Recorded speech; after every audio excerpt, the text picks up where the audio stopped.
Kolkata TV ডিজিটালে গত কয়েকদিন ধরে আপনাদের সঙ্গে সোনার উপর দামের চেঞ্জ নিয়ে কথা বলছি।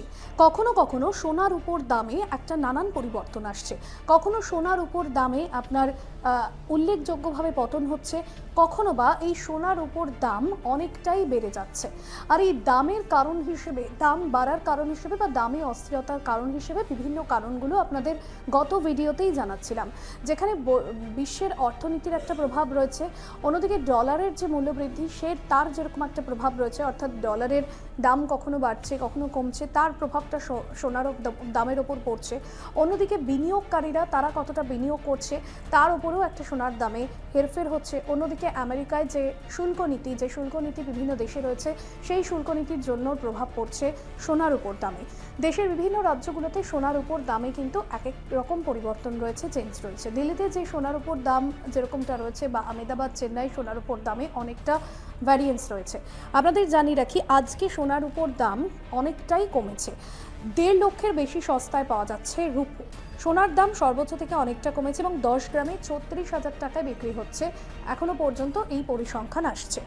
মাল্টি কমোডিটি এক্সচেঞ্জ বা MCX সেখানে বলা হচ্ছে যে 2,44,360 টাকায় বন্ধ হয়েছিল, যা আগের চেয়ে 7,500 টাকা বেশি।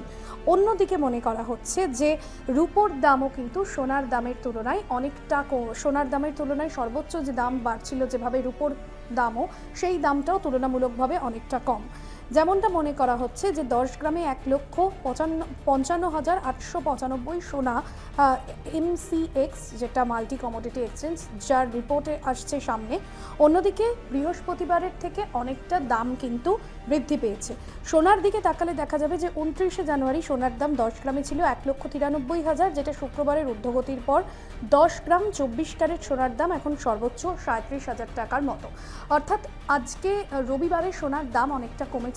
বৃহস্পতিবারে সোনার দাম কিছুটা হলেও বেড়েছিল, আবার নতুন করে সোনার দাম কমলো। অর্থাৎ বিয়ের মৌসুমে যারা এই মুহূর্তে সোনার দিকে ঝুঁকছেন বা এখন সোনা কিনে রাখতে চাইছেন, তারা অবশ্যই সোনার দিকে ঝুঁকতে পারেন।